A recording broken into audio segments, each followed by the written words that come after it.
Hi guys, today we are going to explain about bedding. We've been selling brake pads and then brake roller for street and then also for high performance street and then also racing. Yeah, there are brake caliper kit and then brake pads for racing. Um, but it looks used. It looks used, but it's not. It's better than new. So yeah, we are going to explain why that these are better than new.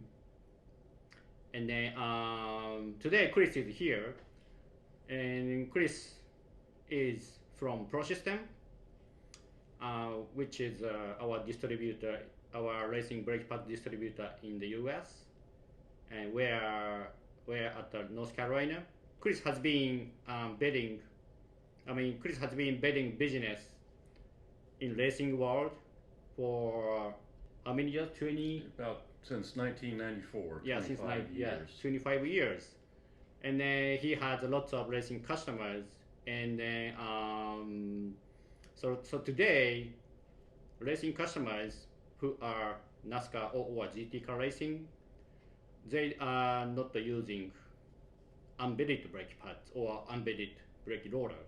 So and then so Chris is engineer, and then Chris made a dyno machine, brake dyno machine, which is computer programmable dyno machine, and then so that dyno machine can be done bedding of brake pads or brake roller perfectly, and then he is supplying um, pads and rollers to racing customers.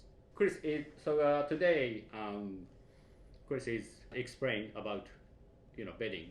Well, ProSystem was started in 1994, as Yoshi said.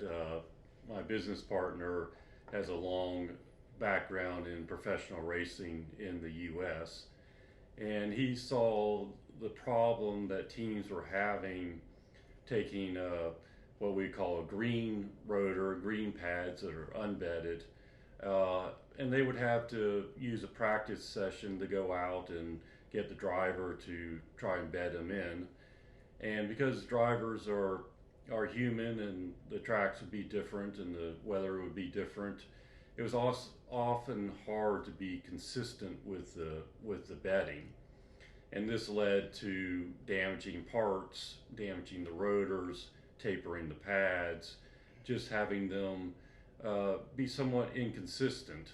And so Ashley, who's my business partner, he came up with the idea of doing this on a computer controlled machine so that it would be perfectly repeatable.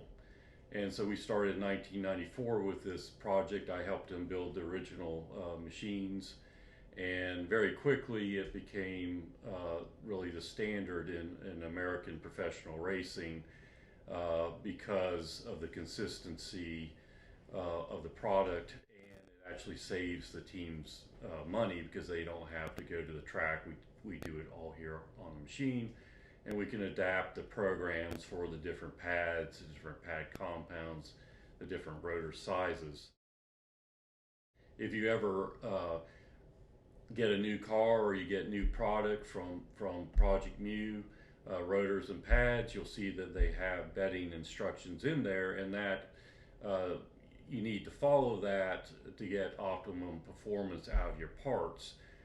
What we do here and what Yoshi can offer is doing that on machines, which just takes the human element out of it and will give you a more consistent product. There's really a couple main factors to bedding for the rotor. You can see that, as Yoshi said, it looks used. That what that is a transfer layer on the rotor. That's pad material being put on the rotor, and then that pad material runs against the pad, and that is one of the components to creating friction. And what you want is a fairly even, uniform amount of material on the rotor that will give you the best performance.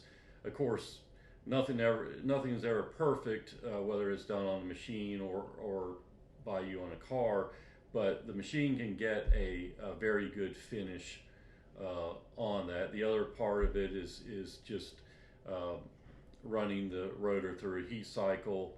That helps take stress out of it. If you try and do this on your car and you get it too hot too fast, it'll warp. It will increase the chances of cracking. These things are just reduced by doing it on the machine. The pad is similarly,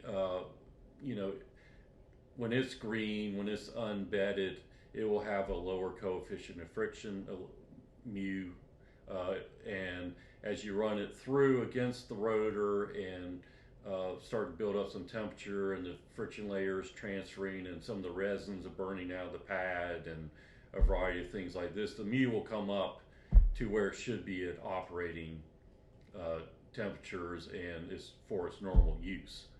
And by the time you get bedded products, you should be able to put it on your car, and then you go out and you just bring it up to temperature, and it should work as if you went through the bedding process without the risk of damaging the parts and without the time involved in you trying to do it on the car.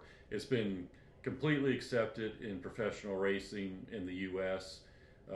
If you go to any of the top series, you'll find everybody with bedded parts, and it's been widely accepted in other forms, not just in the US, but with some of our partners around the world, because it works. It reduces problems, it reduces time, and it just makes for a better, more consistent part. So for for high performance brake pads, basically we are selling not the bedded brake pads, but some shape has been done bedding on dyno. So yeah, you can please ask us about your brake pad shape is able to bed on dyno or not. And also I will show you a dyno data of a brake pads that is during the bedding, so you can see how torque is different when bedding is started. Also when bedded was almost finished. So torque, friction is big different. So you can see the dyno graph. Yeah. Okay. Thank you for watching our video. So today we explained about bedding. So thank you. So we will see you next video. Thanks. Thank you.